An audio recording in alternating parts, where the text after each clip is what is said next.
Varicose వ్యాధితో బాధపడుతున్నారంట. తక్కువ ఖర్చుతో ట్రీట్మెంట్ కావాలి అనుకుంటే ఎవిస్ హాస్పిటల్ని సంప్రదించండి.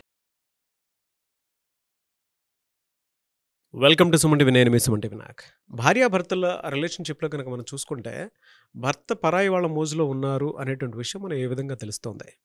ఎందుకు అని అంటే కొన్నిసార్లు అంటే ఏళ్ల తరబడి గడిచినా కూడా ఒకటేసారి భార్యకి షాకింగ్గా ఉంటుంది. లేదా 6 months తర్వాతో లేదంటే 1 year తర్వాతో ఎలానంటే ఒకళ్ళ రిలేషన్షిప్లో ఉన్నారు అనేటువంటి విషయం తెలిసిన తర్వాత భార్యకు అమాంతంగా ఒక షాక్కు గురయ్యేటువంటి సిచ్యువేషన్ క్రియేట్ అవుతుంది. అలా కాకుండా ముందే కొన్ని సైన్స్ అండ్ సిమ్టమ్స్ ఉంటాయి. వాటిని బట్టి అర్థం చేసుకొని ఓకే వేరే రిలేషన్లోను లేదంటే వేరే వాళ్ళ ట్రాప్లోను వేరే వాళ్ళ మోజులో ఉన్నారేమో అనేటువంటి విషయాన్ని ఎలా తెలుసుకోవాలి అనేది ఈరోజు మనతో పాటు హైకోర్టు అడ్వకేట్ అలగారి రవీంద్రనాథ్ గారు ఉన్నారు. అది వారి మాట్లాడి తెలుసుకుందాం. Hello sir. హాయ్ అండి నాగరాజ్ గారు. భర్త పరాయి వాళ్ళ మోజులో ఉన్నారు అనేటువంటి విషయాన్ని భార్య ఏ విధంగా అర్థం చేసుకోవాలి? దానికి అసలు జనరల్గా వాళ్ళ రిలేషన్షిప్లోనే సైన్స్ అండ్ సిమ్టమ్స్ అసలు ఎలా ఉంటాయండి? అంటే ఎలా స్టార్ట్ అవుద్ది, వాళ్ళు ఎలా బిహేవ్ చేస్తారు, వీళ్ళని దూరం పెట్టుకోవాలి అనుకునేటప్పుడు ఎక్కడెక్కడ ఏ ఎమోషన్స్ దగ్గర దూరం పెడుతూ ఉంటారు అసలు? ప్రతి భార్య కూడా భర్త నుంచి కోరుకునేవి అనేక రకాలు ఉండొచ్చు, కానీ ప్రధానంగా మనం 3 చెప్పుకోవచ్చు. ఒకటి ప్రేమ, అంటే హద్దులు లేనటువంటి ప్రేమ కోరుకుంటుంది ఆమె.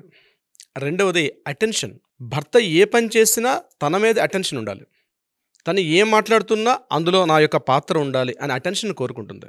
మూడవది అప్లాజ్ అండి, తను ఏ చిన్న పని చేసినా ఆ యొక్క పనికి అప్రిషియేట్ చేస్తూ అతని దగ్గర నుంచి ఒక పొగడ్త. ఈ 3 ప్రతి స్త్రీ కూడా కోరుకుంది. అవునన్నా కాదనుకుని ఇది వాస్తవం. అప్లాజ్ కోరుకుంటుంది, గౌరవాన్ని కోరుకుంటుంది, అదేవిధంగా ప్రేమను కోరుకుంటుంది. ఈ 3 ప్రతి స్త్రీ కోరుకుంటుంది. కానీ కొన్ని సందర్భాల్లో పెళ్ళైన తర్వాత భార్యాభర్తల మధ్య మొదట్లో ఉన్నంత అనురాగం కాలక్రమేణా అలా వెళ్తున్న కొద్దీ ఆ రిలేషన్షిప్ కొంత బీటలు వారే అవకాశం కూడా ఉంటుంది. ఆ బీటలు వారే సమయాల్లో ఎందుకు బీటలు వారుతుంది, ఇంకా వాళ్ళ ప్రయాణం ముందుకెళ్ళడం చాలా కష్టం. అటువంటి సమయాల్లో ఈ ఆపోజిట్ ఎవరైతే తన భాగస్వామి ఉన్నాడో, తన భర్త ఉన్నాడో, తను కొన్ని సిగ్నల్స్ ఇస్తూ ఉంటాడు. ఆ సిగ్నల్స్ కానీ కరెక్ట్గా పట్టుకోగలిగితే ఆ మహిళకి 3 రకాల ఉపయోగాలు ఉంటాయి.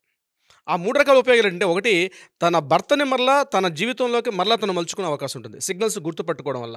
నెంబర్ 2 ఏంటంటే, ఇమ్మీడియట్గా అతని యొక్క స్టేజ్ దాటిపోయాడంటే ఆ భర్తను విడిచిపెట్టి డివోర్స్ దాకా వెళ్ళే అవకాశం ఉంటుంది. ఇది నెంబర్ 2 స్టేజ్.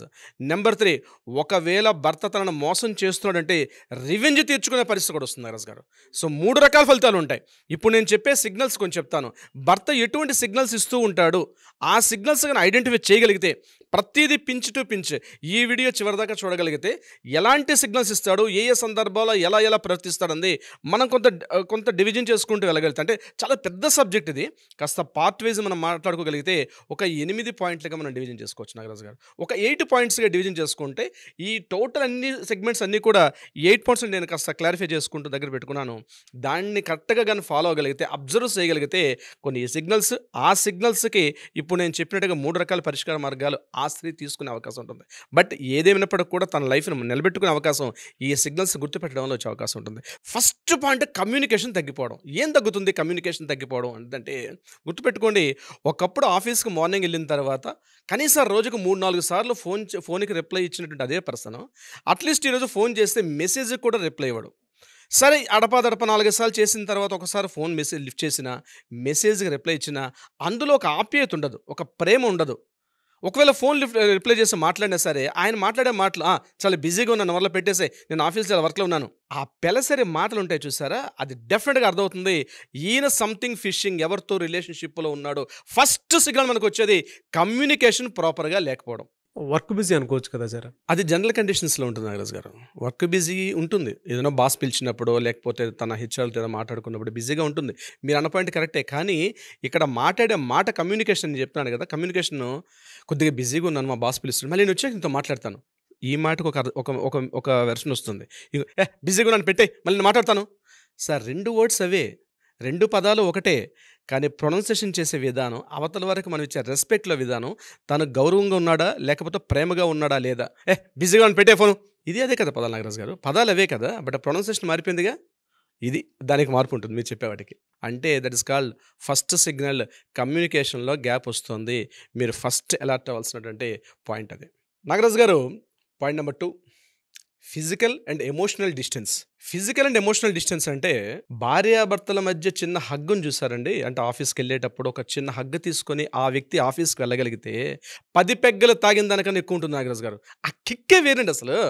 ఒక హగ్గు, ఒక భార్య ప్రేమపూర్వకంగా ఇచ్చే హగ్గును చూసారా, ఆ అనుభూతి తీసుకున్నవాడికి కూడా తెలుస్తుంది. ప్రేమతో ఉండేటప్పుడు ఆ రిసీవర్ కూడా కరెక్ట్గా సిగ్నల్ అందుతుంది. ప్రేమ లేకుండా ఉన్నటువంటి హగ్గు కేవలం ఒక కట్టికో ఒక చెట్టుకో హగ్ చేసుకుంటుంది తప్పించి, ప్రేమగా ఉన్నటువంటి భార్య ఇచ్చే హగ్గు తీసుకుని ఆఫీస్కి వెళ్ళగలిగితే చాలా యాక్టివ్గా పనిచేస్తాడు. నాగరాజు గారు, సెక్స్ అంటే ఏదో ఒక పడక మీద లైట్ ఆఫ్ చేసుకుని ఇద్దరు దొరకడం కాదండి. సెక్స్ అనేది romance. Pre romance is the very very important. అది ఆ ప్రీ రొమాన్స్ ఎప్పుడు వస్తుంది? ఆ ఆపోజిట్ వ్యక్తి మీద తన ప్రేమ ఉండేటప్పుడు ఆ ప్రీ రొమాన్స్ వస్తుంది. ఇక్కడ ఆ రొమాన్స్ అనేది ఎలా వస్తుంది? టచ్ అనేది, స్పర్శ. ఆ స్పర్శ మీదే ఉంటుంది. అది ఒక చిన్న కిస్ కావచ్చు, ఒక చిన్న స్పర్శ, ఆప్యాయంగా టచ్ చేసిన ఇక్కడ చాలామంది తెలియదు అంటే బాధలో ఉండేటప్పుడు కూడా ఒక స్పర్శ బాగుంటుంది. నాగరాజు గారు, తన భార్య ఏదో సందర్భంలో కాస్త చిన్న కడుపు నొప్పితో సతమతమవుతూ మంచం మీద పడుకున్నప్పుడు ఇంటికి వెళ్ళినటువంటి భర్త ఆప్యాయంగా పక్కన కూర్చొని ఆమె భుజం మీద చేయి వేస్తూ, ఇప్పుడు నొప్పి వస్తుందా, తీసుకెళ్ళిన హాస్పిటల్కి అని ప్రేమగా మాట్లాడి చూడండి. ఆ మొత్తం నొప్పి కూడా పటాపంచలైపోద్ది. ఆమె కళ్ళల్లో ఒక మెరుపు, ఒక ఆనందం వస్తుంది. ప్రేమపూర్వకమైన మాటలు, ఆ చిన్న స్పర్శ. బాధపడుతున్నావు పాప, మధ్యాహ్నం నుంచి టాబ్లెట్ అని తెచ్చుకున్నావో లేదో తెప్పించినా అని ప్రేమగా మాట్లాడి చూడండి. ఆ మాటలకి కరిగిపోద్దండి. బహుశా కొండలు కూడా కరగవేమో. ఈ మాటలకి, ఆప్యాయంగా ప్రేమపూర్వకంగా మాట్లాడే మాటలకి కొండ కరగదేమో కానీ ఈ స్త్రీ మాత్రం, ఆ భార్య అలా వెనలా కరిగిపోయి మీ ఒక గుండెల్లో ఒదిగిపోద్ది నాగరాజు గారు.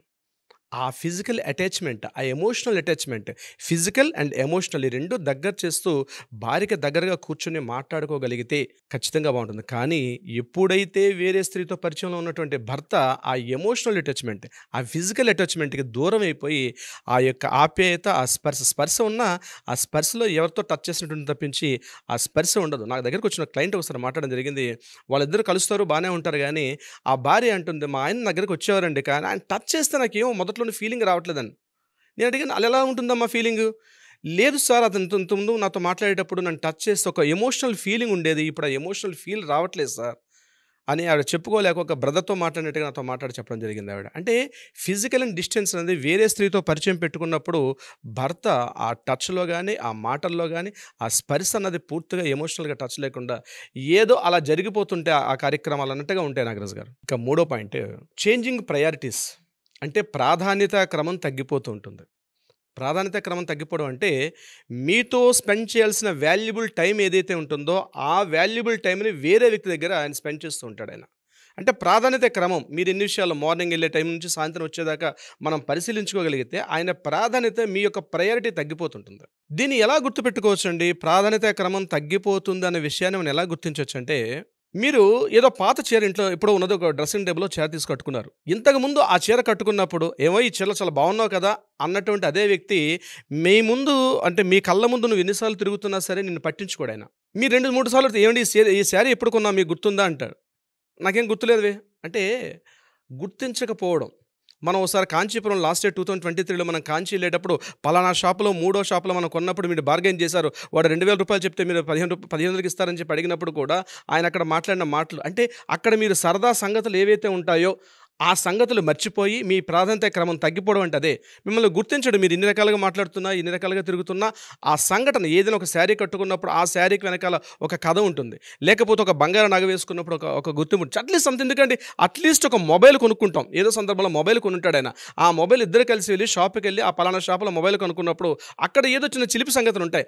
ఆ చిలిపి సంగతులను గుర్తు చేసుకుని మాట్లాడుకోవడం ఉంటుంది. అవి మీకు ఇష్టం, కానీ వాటిని ఆయన గుర్తించాడు. వాళ్ళు పంపిస్తూనే ఉంటారు, డే టు టైంతో సహా పాత విషయాలు మెమరీ వేసుకుని మరీ పంపిస్తూ ఉంటారు. మొబైల్లో కనీసం వాటిని చూడని కూడా చూడరు. అలా మెసేజ్ వస్తుంది, వెళ్ళిపోద్ది అంతే. ఆమె ఆ మెసేజ్ పంపించినప్పుడు ఫీల్ అవుద్ది ఆమె. దీని గురించి ఒక చిన్న కథ జరిగి ఉంటుంది, ఏదో చిన్న ఇష్యూ, ఒక 30 సెకండ్స్ ఏదో ఒక చిన్న చిలిప్ అని మీరు ఏదో చేస్తుంటారు, ఆవిడ నవ్వి ఉంటుంది, దాన్ని వాళ్ళు గుర్తుపెట్టుకుంటారండి. ఆడవాళ్ళు ప్రతి చిన్న చిన్న సంగతులను కూడా, ముఖ్యంగా భర్తే పరమలోకం వాళ్ళకి. ఎంతమంది ఫ్రెండ్స్ ఉన్నా, ఎంతమంది వాళ్ళ చుట్టూ ఎంతమంది ఉన్నా భర్త అనేటటువంటి వ్యక్తి మీద వాళ్ళకి పూర్తి ఫోకస్ ఉంటుంది. ప్రతి చిన్న విషయాన్ని కూడా తెలుసు. మీరు వేసుకున్న షర్ట్ పై నుంచి కింద బటన్స్ మీకెన్నో మీకు తెలియదు, కానీ ఆమెకు మాత్రం ఆ బటన్స్ ఉన్నాయంటే తెలుసు. ఎందుకంటే ఆమె మిమ్మల్ని అంతగా పసిగట్టి మిమ్మల్ని చూస్తుంటుంది కాబట్టి. ఇంకా చెప్తే ఇంకా ఫన్నీగా ఉంటుంది, కానీ మీకు రోజు మీరు సంవత్సరానికి మీకు ఎన్ని ఇంచీలు మీ యొక్క బట్టతలు తగ్గిపోయింది కూడా, మీరు పెళ్లి చేసుకున్నప్పుడు మీ హెయిర్ స్టైల్ ఎంత ఉంది, తర్వాత మీ హెయిర్ స్టైల్ ఎన్ని ఇంచీలు తగ్గింది కూడా ఆమె చెప్పగలుగుతారు. ప్రతి సైజుతో సహా లోతుగా ఉన్నప్పుడు కూడా. వాస్తవం నాగరాజు గారు, అంటే ఇది నేను చెప్పడం ఏంటి అర్థం ఏంటంటే, మిమ్మల్ని అంతగా పరిశీలించి మిమ్మల్ని అంతగా పరీక్షించిన వ్యక్తులు ఇంకెవరు ఉండరు కాబట్టి. ఇక్కడ ఎప్పుడైతే వీటిలో లోటు వస్తుందో ఈ సిగ్నల్స్ మీకు అర్థమవుతుంటాయి. అంటే మీ భర్త వేరే ఒక వ్యక్తి యొక్క ప్రాపకానికి వెళ్తున్నాడు, మీ భర్త మీ ప్రయారిటీస్ తగ్గించుకుంటూ వేరే ఒక ప్రయారిటీస్లో ఉన్నాడని చెప్పడానికి ఇది ఒక ఎగ్జాంపుల్, ఇది ఒక సిగ్నల్ మీకు. దీన్ని మరి కాస్త లోతుగా వెళ్ళి ఆలోచిస్తే నాగరాజు గారు, ఇంట్లో ఏదైనా ఫంక్షన్ అవుతుంటుంది. ఆ ఫంక్షన్ జరుగుతున్న సందర్భంలో మీరు మీ భర్తకు ఒక 100 మెసేజ్లు పెట్టినా ఆ 100 మెసేజ్ని పట్టించుకోకుండా, దీని సైకాలజీలో స్టోన్ వాలింగ్ అంటారు. అంటే ఒక రాతి కొండలో నిలబడిపోయి ఉంటాడు ఆయన, రెస్పాండ్ కూడా కాడాయన. స్టోన్ వాలింగ్ అంటారు దీన్ని యాక్చువల్గా. అంటే రాతి గోడలాగా రెస్పాండ్ అవ్వకుండా కంటిన్యూగా ఆయన ఏం పట్టించుకోవడం, దానికి నెగ్లెక్ట్ అంటారు. అంటే నెగ్లెక్ట్ చేయడం.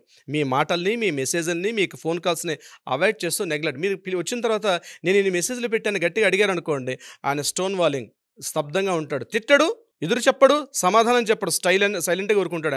ఆయన పని చూసుకుంటూ వెళ్ళిపోతాడు. మీ పుట్టింటి వారి తరపు నుంచి ఎవరైనా వచ్చారంటే వాళ్ళని పట్టించుకోకుండా, పలకరించుకోకుండా, వాళ్ళని అసలు ఏమాత్రం మాట్లాడకుండా వెళ్ళిపోయే ప్రబుద్ధులు చాలామంది ఉంటారు. ఇది కూడా ఒక సిగ్నలింగ్ నాగరాజు గారు. 4th point, negative interaction patterns. ఇది 3 రకాలుగా చెప్పుకోవచ్చు నాగరాజు గారు. ఇది ఎలా ఉంటుందంటే, ఫస్ట్ మనం గుర్తుపట్టవచ్చు హేళన, వ్యంగ్యం. మీరు ఏదైనా మాట్లాడుతున్నారు అనుకోండి, ఒకప్పుడు అభినందించినటువంటి అదే నోరు మిమ్మల్ని హేళనగా చూస్తాయి మాటలు. మీరు ఏదైనా చిన్న పొరపాటుగా చిన్న పని ఏదో చిన్న సహజమే కదా, ఇంట్లో ఏదైనా మర్చిపోవడం, లేదా మొబైల్ ఎక్కడ పెట్టి మర్చిపోవడం, లేదా వాచ్ ఎక్కడ పెట్టి మర్చిపోవడం, లేకపోతే ఏదైనా మర్చిపోతే నీ బుర్ర అట్లా ఏడ్చింది, ఎప్పుడు నీ మతి మరిపే, నీ దాన్ని కట్టుకున్నాను, నా జీవితం ఎట్లా సంకనాకింది, ఇట్లాంటి ఒక పెడసరి మాటలు, ఒక హేళన, ఒక వ్యంగ్యం, చిన్న విషయాలకు కూడా పెద్ద చేసి మాట్లాడడం, నెగిటివిటీ బాగా ఎక్కువగా మాట్లాడడం, ఇది ఒక ఇండికేషన్, ఫస్ట్ ఇండికేషన్. మీ మీద అతనికి కాన్సన్ట్రేషన్ తగ్గుతుంది, మీ మీద అతనికి శ్రద్ధ తగ్గింది అని చెప్పడానికి ఇది ఒక సింబాలిక్. తర్వాత చిన్న సమస్యలను కూడా పెద్దగా చూడడం.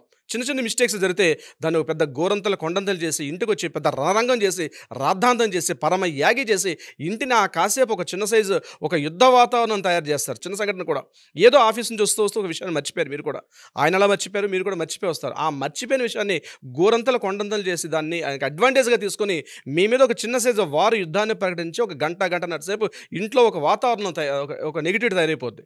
దాంతో మీరు ఏడ్చుకుని కూర్చుంటారు, ఆయన వైపు ఏడ్చుకుని కూర్చుంటారు, పిల్లలు చూస్తేనేమో వాళ్ళు బిక్కుమంటుకుంటూ వాళ్ళ గదులకి వెళ్ళి కూర్చుంటారు.